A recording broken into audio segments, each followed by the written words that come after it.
welcome to All About St. Paul, where we feature videos about city services, programs, entertainment, and more. He's Nick Nelson from the city's video production team. And she's Liz Wagner from St. Paul Parks and Recreation. Coming up on this week's show, St. Paul has a new mayor.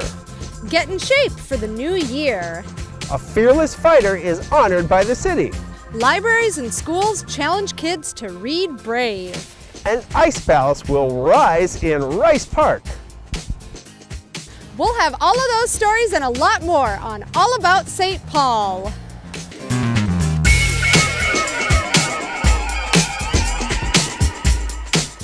We're hanging out at Arlington Hills Community Center today, a partnership between the St. Paul Public Library and St. Paul Parks and Recreation.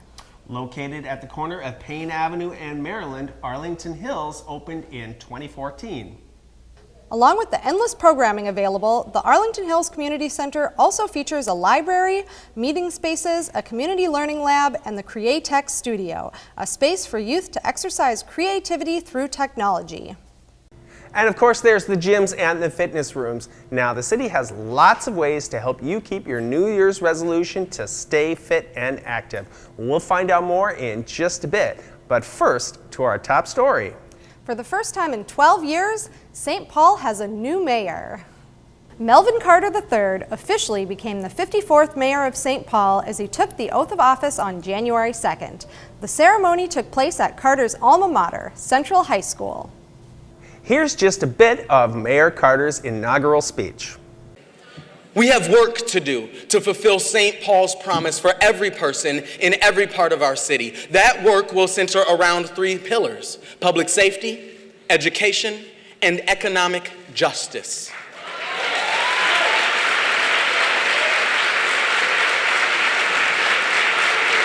To keep our community safe, we will protect and strengthen the sacred trust between our police and our neighbors, and offer a supportive, nurturing community for individuals returning from incarceration.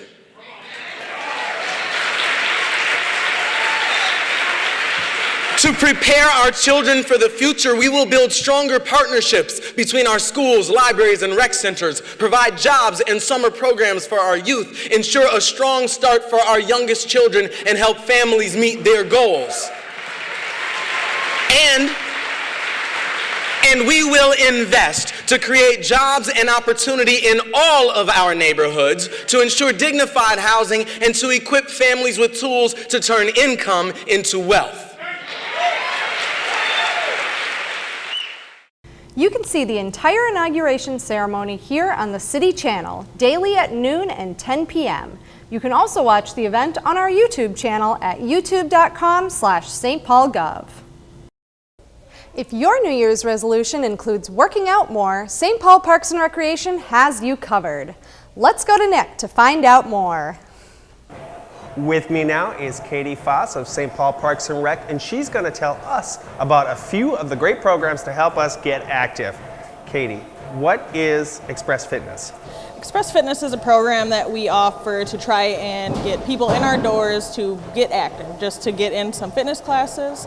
The group fitness classes are offered in a variety of formats of different styles of class with a professional certified instructor. They are drop-in classes with no registration required, and they're only $3 a piece. So it's an affordable way just to come in when you have a few free minutes, 45 minutes to an hour. You can drop in wherever you're close. They're offered all around the city. So you don't have to always come to the same center. You can go to any location that works for you for that day. Well, classes can be a great motivator, but right now we're here in one of your fitness centers, so people are working out. What if folks just want to come on in and do their own thing? Definitely. We offer an annual fitness membership for only $30 a year. We've got 12 fitness centers around the city. Right now we're here at Arlington Hills Community Center. $30 for 1 year can get you a membership, getting access to all of those fitness centers where you can just drop in during their open hours and get a workout, whatever works best for you. Different cardio equipment, weights and machines, different options at each center. Well, if that's still not enough options, what are some other ideas? Sure, we've got walking tracks at a number of our rec centers that you can see behind us here. We've also got open gym hours even tot time where a lot of parents bring their kids and their kids play and they can have some active time with their kids, so it's a family event. If you want to get outside, we've got walking trails and dog parks, different things like that. Ice rinks at a variety of our parks right now, being that it is winter. So we've got a whole different variety of options that we can get to. Well, there you have it, folks. No shortage of ways to get out there, get active, and stay fit at your local rec center. Go to stpaul.gov/parks for more information. We hope you had a joyous holiday with friends and family. The St. Paul Police Department and Santa were able to bring some joy to those less fortunate who were spending the holidays in the hospital.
Such a great thing. The St. Paul Police Department has been doing that for over 25 years. Well, just like that last video shows, city employees often volunteer their time outside of the job. Once a year, an exemplary city employee is recognized for that with the Carl Knight Award.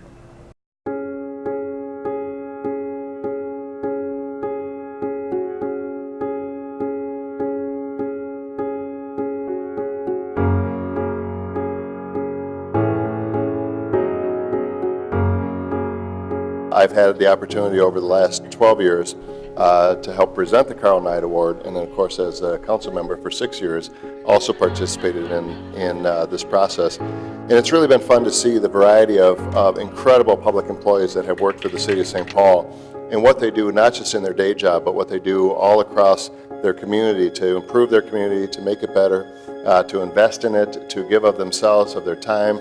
They do it in so many different ways. They do it in their church communities. They do it in their youth athletic programs. They do it in reading to children. I mean, it's always just absolutely fascinating and wonderful. And this year's Carl Knight Award winner is no exception to the rule. She's been a leader, of course, in the city, working in our Parks and Recreation Department.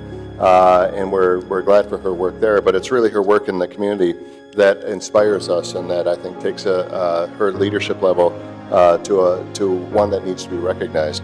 Her involvement includes Frogtown Farms, Shop with Cops, fighting for causes at the state capitol, and of course working on political campaigns, which is always important for those of us around this table.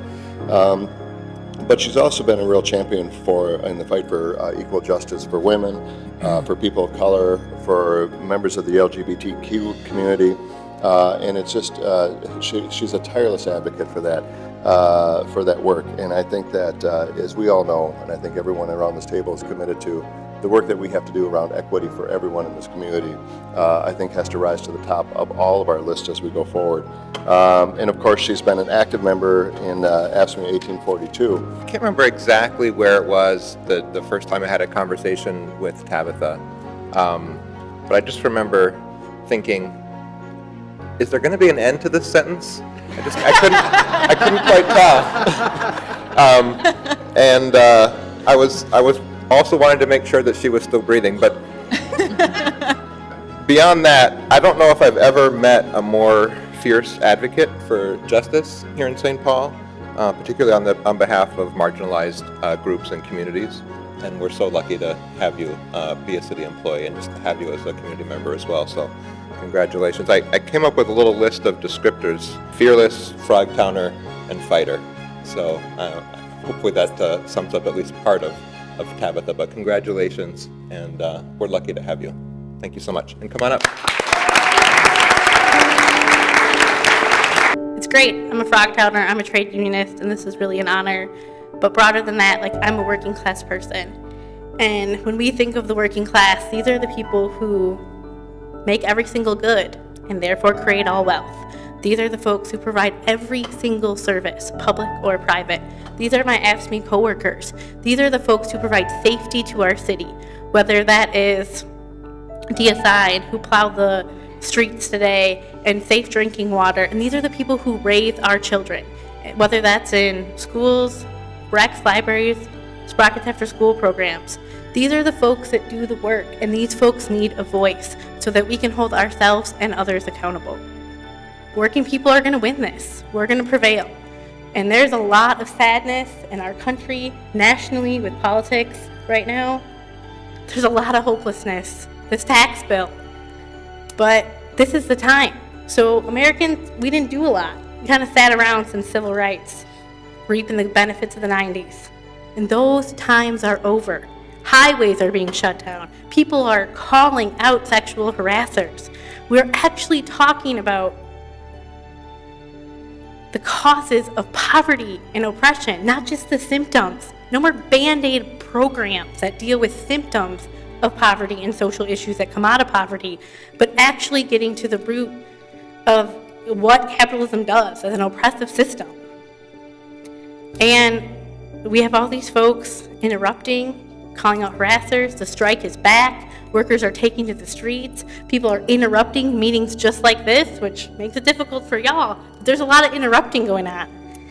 And we're going to continue to fight. We're going to continue to prevail. And working people are going to win this. So every single person who embodies the spirit of Prop 9, every single interrupter that's coming out of those racial equity trainings, and every single mouthy woman who people don't like her tone and her politics is going to stand up.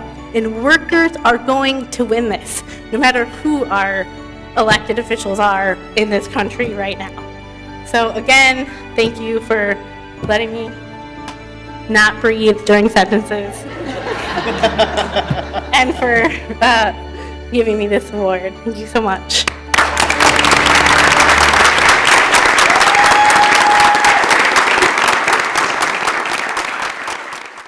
Once again, we're here at the Arlington Hills Community Center, which is a joint facility including both a rec center and a branch of the St. Paul Public Library. Well, as you can see, we're in the library right now, and every year they encourage all students to read the same book and have a shared conversation around it. This next video is about that program, Read Brave.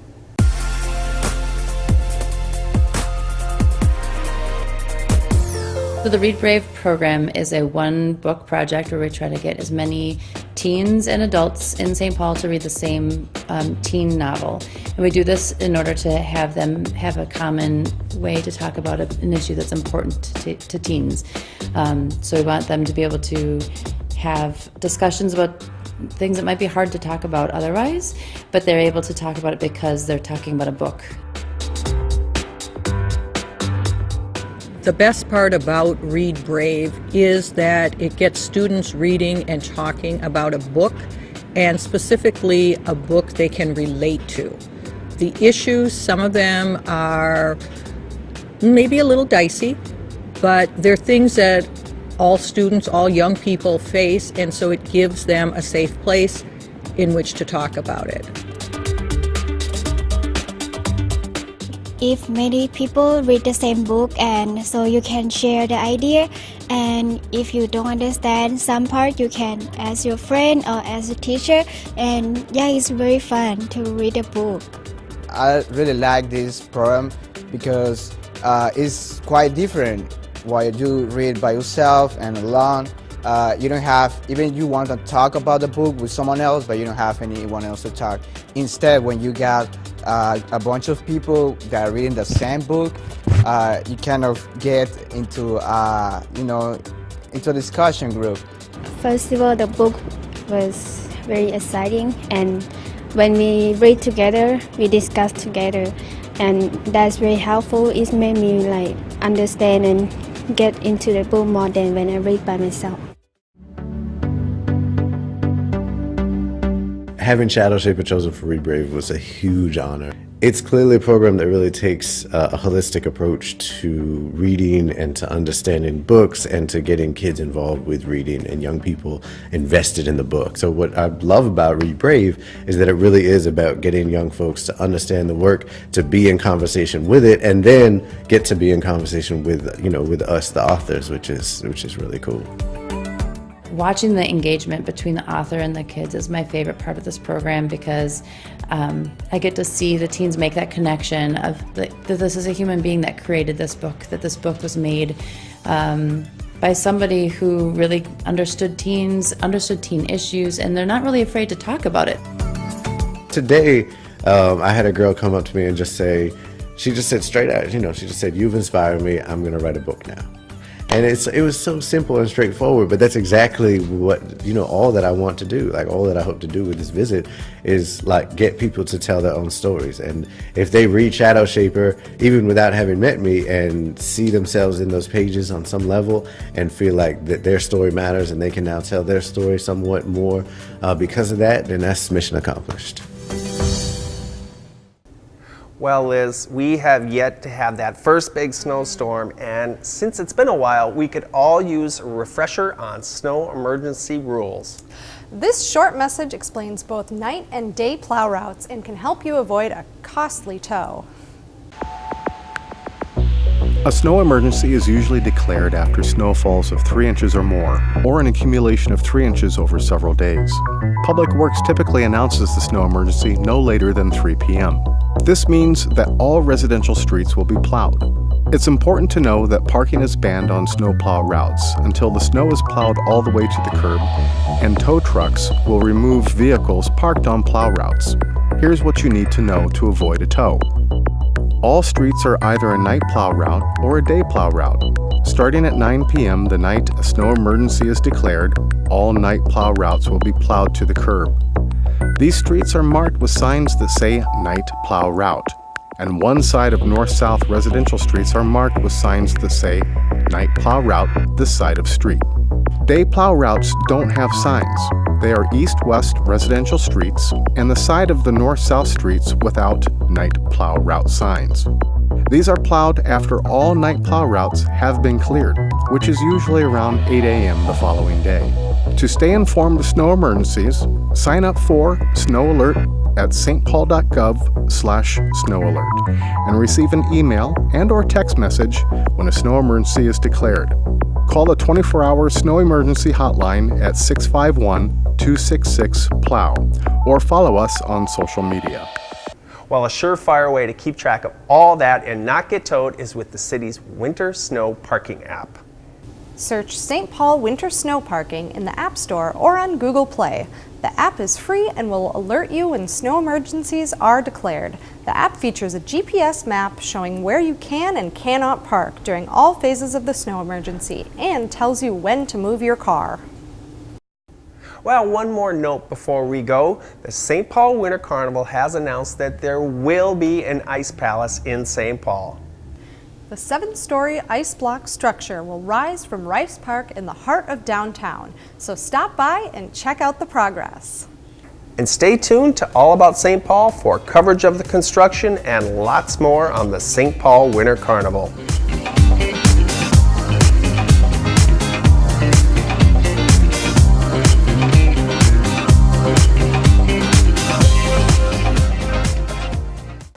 Well, that's our show for this time. You can find all the city's videos online at youtube.com/stpaulgov. Now, we couldn't do a segment on fitness and not practice what we preach, so we're gonna get our workout in. Okay, Liz, 5 miles, loser buys lunch. You're on. See you next time.